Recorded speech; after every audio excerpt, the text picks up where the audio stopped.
وما نراکا، اور ہم نہیں دیکھتے آپ کو کہ آپ کی پیروی جنہوں نے کی ہے تو وہ تو وہی لوگ ہیں جو ہم میں سے کم حیثیت لوگ ہیں، پسماندہ لوگ ہیں اور کم عقل لوگ ہیں۔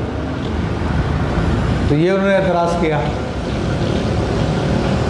تو دنیا دار طبقہ وہ اپنے معیار کے مطابق دیکھتا ہے اور اہمیت اسی کو دیتا ہے جس میں دنیا داری کی بات پائی جائے، اور وہ دنیا سے متاثر ہوتا ہے۔ جس کے پاس زیادہ دنیا ہے وہ اس کا غلام ہو جاتا ہے۔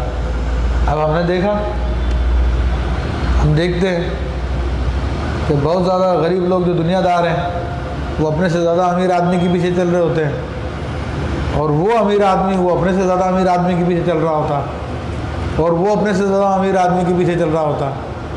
یہ دنیاوی طاقتوں کے اعتبار سے جو زیادہ طاقتور ہے، کم طاقتور والا اس کے پیروی کر رہا ہوتا۔ یہ ایک عام سی بات ہے۔ تو انہوں نے کہا کہ آپ کی پیروی تو بہت ہی کم درجے کے لوگ کر رہے ہیں، ہاں کوئی بڑے لوگ کرتے آپ کی پیروی اور اس قسم کے لوگ کرتے تو ہم مانتے کہ ہاں واقعی آپ ہیں کوئی چیز۔ اچھا آج بھی یہی معاملہ ہے۔ آج ہمارے جو دیندار طبقہ ہے جو تبلیغ کرنے کے اندر لگا ہوا ہے تو وہ بھی یہ چیز دکھانے کی کوشش کر رہا ہوتا کہ دیکھو ہمارے پاس فلانا کھلاڑی آیا، اس نے آگے توبہ کر لی، فلانا اداکار آیا، کیونکہ آج کل کے معیار اسٹینڈرڈ یہی چیز ہے نا، تو وہ ان لوگوں کو لے کر آتے ہیں اور لوگوں کو متاثر کرنے کے لیے دکھا رہے ہوتے ہیں کہ فلاں اداکار فلاں گلوکار جو ہے آگے مرید ہو گیا اور فلاں جو ہے یہ آگے یہ ہو گیا وہ ہو گیا، تو وہ اسی اقلیت کی بنیاد پہ تول رہے ہوتے ہیں۔ حالانکہ یہ اگر کھلاڑی کا یا اداکار کا یا سیاستدان کا یا کسی گلوکار کا توبہ آپ کے ہاتھ پہ آگے کر لینا یا آپ کے پاس ملاقات کے لیے آ جانا، تو یہ آپ کی سچائی کی دلیل نہیں ہے، نہ آپ کے بڑے ہونے کی دلیل ہے، بلکہ انبیاء کرام کا معاملہ تو یہ ہے کہ ان کی ابتدائی درجے میں جو لوگ پیروی کرتے ہیں وہ ایسے ہی غریب لوگ کرتے ہیں جو لوگوں کی نظروں میں کمی کمین کہلاتے ہیں، چھوٹے درجے کے لوگ ہوتے ہیں جن کا بڑے بزنس نہیں ہوتے، چھوٹے چھوٹے کام محنت مزدوری کر رہے ہوتے ہیں، غلام طبقہ ہوتا ہے، وہ انبیاء کا پیچھے لگتا ہے سب سے پہلے۔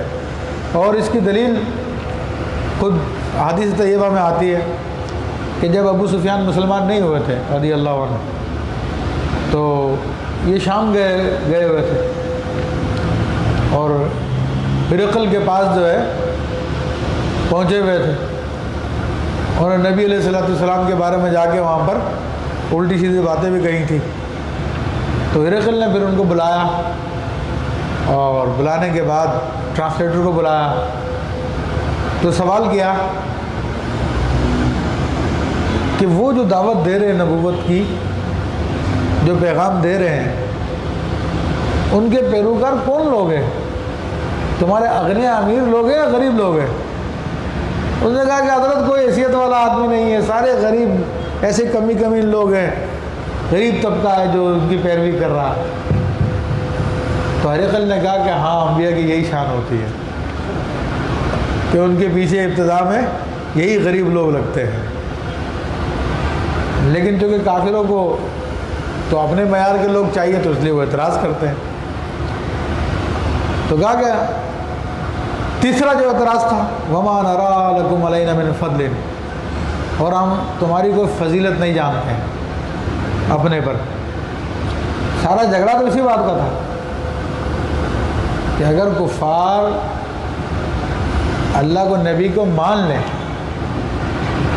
تو سمجھ لو ان کی فضیلت کا اقرار کرنا ہو جائے گا۔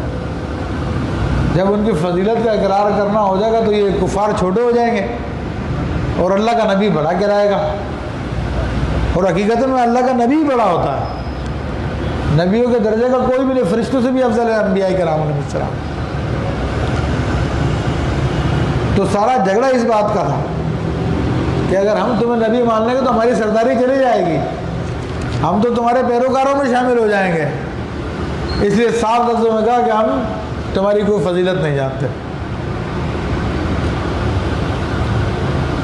اور آج بھی یہی ہے، آج بھی وہ طبقہ جو کہ اسلام بیزار طبقہ ہے سب سے بڑا دشمن علماء کا ہے، علماء دین کا ہے۔ کبھی ان کو دہشت گرد قرار دے رہے ہوتے ہیں، کبھی ان کو جہالت کی فیکٹریاں کہہ رہے ہوتے ہیں، کبھی جو ہے کہتے ہیں کہ مدارس بنانے سے ہم پیچھے رہ گئے ہیں، ہم مدارس بناتے رہے اور ہم پیچھے رہ گئے۔ اس قسم کی بکواس شب و روز یہ لوگ کرتے رہتے ہیں، کیونکہ یہ کفر کے نمائندے ہیں، یہ وہی بولی بولیں گے، الفاظ مختلف ہوتے ہیں۔ اور جو علماء ہیں، علماء حقہ، وہ انبیاء کرام کے وارثین ہیں۔ تو ان دونوں کا یہ پھڈا یہ چل رہا ہے۔ جس طرح کہ نبیوں کا انکار ان کو کافروں نے کیا تھا، اسی طرح ان کافروں کے ایجنٹ جو ہے آج نبی کے وارثوں کا انکار کرتے ہیں۔ وہ کہتے ہیں لو ان کو ہم مان لیں گے تو پھر ہماری حیثیت کیا رہ جائے گی۔ جس آدمی کو کلمہ پڑھنا نہیں آتا، قل واللہ شریف نہیں پڑھنی آتی، وہ علماء کے منہ لگتا ہے اور آگے مقابلہ کرتا ہے۔ تو یہ موجودہ زمانے کے اعتبار سے میں آپ کے سامنے یہ تفسیر بیان کر رہا ہوں کہ یہ کافروں کے اعتراض آج بھی وہی ہے۔ بل نظنکم کاذبین، بلکہ ہم تو تم کو جھوٹا سمجھتے ہیں۔ تو یہی معاملہ انبیاء کے ساتھ رہا اور آج بھی یہی معاملہ۔